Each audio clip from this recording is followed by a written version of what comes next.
salaamullaahi calaykum dhammaantiin soo dhowaada. Qaybtan waxay inoo joogtay notionka inaan niri waxaan kasii wadanaa meeshan oo ah homekii gmailkan soo samaysanay abkigan gudaha usoo galnay. Qaybtan ayay ahayd qaybtii inoogu dambeysay.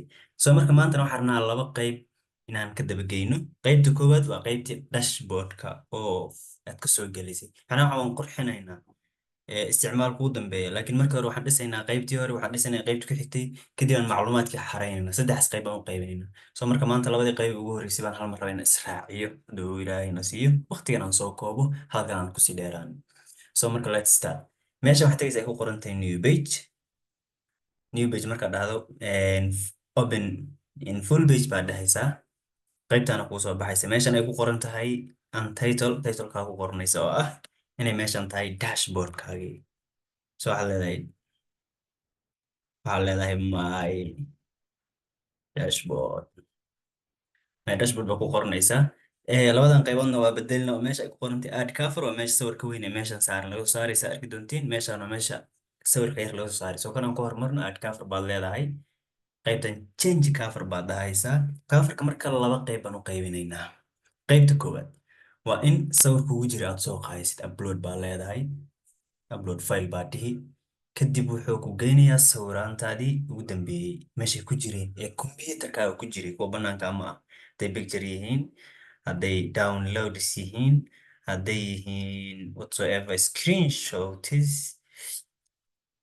waad fahamtay anyway waad fahamtay sawirka meesha kugu jira marka oo adiga arabtiin as hadday document ay ku jireen adigu adoog meesha wax kugu jiraan. So markaan downloads aan leenahay euro USD sawir aan ka qaadan waxaan dhahaynaa open dan kadibna intuu noo soo fuulaya. Eeg, qaybtan waa qaybta sawirka gudaha kuugu jira aad coverka u saaran lahayd. Qaybta labaad waxaa leedahay change cover, tii hore waxaad upload, tan kale waxa waaye unsplash baad leedahay. Kadib meeshan wax ku qoraysaa waxa sawirka aad ka doonayso tan qadkaa ka helaysaa uma baahan computerka inay ku jiraan. So meesha waxaan ku qornaa forex baan ku taragarna forex baan naqaanaa leenahay. Kadibna waxaa noo soo baxaya jaadyaashii, waxaa noo soo baxaya trend view, lacagiga noo soo baxaya. So kanoo kale aan iska saaran. Coverka asaga marka intaa uga dhamaado. Coverka intaa uga dhamaado. Qaybta labaad waxaad imaanaysaa ay ku qorantay add icon. Iconkaas taabanaysaa. Meeshan sawir baad iconka asaga sawir waa soo saaran kartaa isna waa kan upload file si kii hore dhihi. Haddii aadan u baahnayn kuwan meesha saaran aad u baahan tahay mid unbaa iska saarani. So emojiskan waan taganu graph-yadan jeclaa so waxaan leenahay graphs. Then kadib kanoo kale iska saarayna. Okay, I'm done this part. Qaybtan waan ka baxa. Qaybtan waa dashboardkii waxaan rabaa qaybta kale dhex geli lahayd. Then homekan kusoo laabanaya waatan qaybtan samayso waxay u qoran my dashboard. A new page baan leeyahay soo tan uma baahan tan waan samayso tu kala rayan dhex geli soo maaha. Kan inta reede clean bay ita nadiif bay ita so new page kan haddana tegaya. New page waxaan ku qorayaa marka waxaan ku qorayaa waxaan aniga maxaan ahay aniga waxaan leeyahay aniga waxaan ahay haddaad magaca ku hormarin kartaa full time trader baan ahay. Waxaan leeyahay 2025 baaba taha. Intaan waa inta hore aan soo sheegnay coverka waxaa bedeli mayo iconkana waxba saas kusii mashquul mayso ta hore aan kusoo hadalna. Okay, waxaan rabaa marka si laisku xariiriyo labadan qayb inaan ku tuso. Waxaan ku idhi qaybtii koowaad dashboard bay qaybtii labaadna waxay ahayd ii sheeg full time traderkan. Marka full time trader dhexdiisa waxaa ku jira saddex qayban u kala qaadi doona way badan tahay adigu 10 baa ka dhigan kartaa 20 baa ka dhigan kartaa ma doonayo waxaasoo dhan laakiin si waxaan rabaa inaan ku tuso three parties ayaga aan details u sii galo hadhow laakiin hadda aan kugu tuso saddexda qayb ee wejiga saad u samaysan lahayd.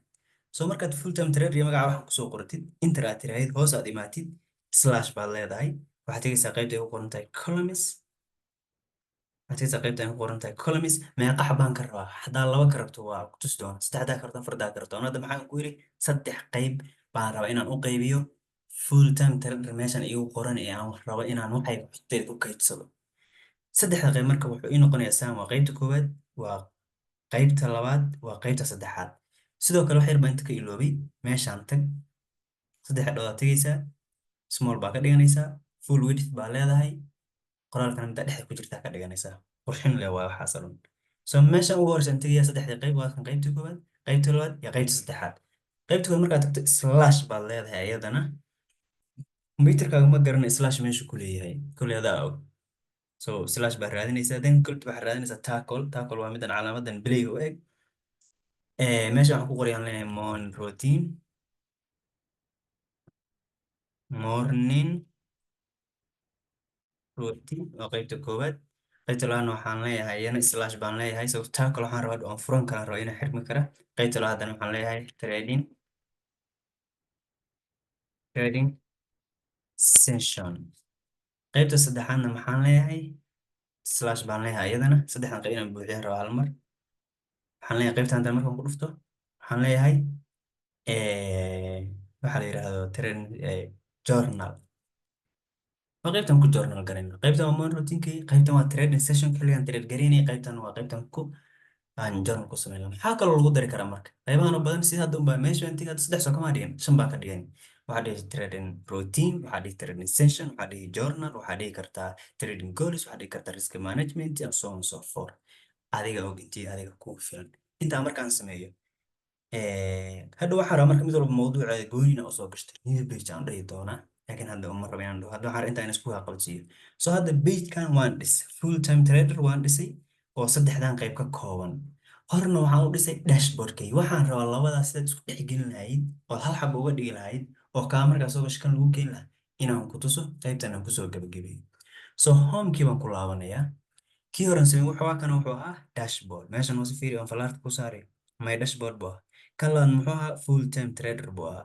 so maxaan leeyahay marka meesha saddexda dot aan click leeyahay waxaan leeyahay move to markaan waxay soo baxay inta page ee meeshan iga samaysan. ani personal home miyaan raba may getin dhisad hadda miyaa isbilaa raba may kaygii hore oo dashboardkaan sameeyey yaa waxaan rabaa kan inaan dhex geliyo. so dashboardkaan saa u taabanaya automatic buu u dhex geliyaa. okay so hadda waxaan joogaa hadda full time traderkii aan sameeyaan dhex jooga. waxaan rabaa inaan kaa dhex tuso ma ii dhex galan kii dashboardkayga ah oo waa kana sooma laba double click dheh. meeshan maxaa kugu qoran my dashboard maxaa kugu sii guda jira full time trader. hadhow my dashboard markaan imaado full time trader aan ku dhufto wuxuu automatically i keenayaa full time trader dhexdiisa wixii igu diyaarsanaa. videogeena xiga waxaan ku xijin doonaa hadduu ilaahay idmo. mar raba videos inay dheeraadaan sababto uploadingkoodu waxoogaa waa yar dhib badan yihiin. editing kuma sameynayo intaan zoom ku duuma sida kusoo gelinay. so marka mar raba videogan kugu dheeraado waxaan rabaa inaad wax ka fahantid kuna ceshan kartid. so marka qaybtan bay nooga soo bilaaban doontaa sida kan mon routinkii loogu xarayso page kala dhexdiisa loo sii gashto kan iyo kan. intaa wixii ka dambeeya waxaan rajeynaya qof walba inaan isku mid nahay. casharkeena maanta intaan nooga ekaanayaa meeshaan buu inoogu joogi doonaa. qaybta labaad hadduu ilaahay idmo waxaan ka bilaabi doonaa hadda meesha aan joogno. inta video wixiga aan ku kulmin doono waxaan idinka tegayaa asalaamu calaykum waraxmatullaahi tacaala wabarakaatu. kulmadeen rajeynaya kulligiin.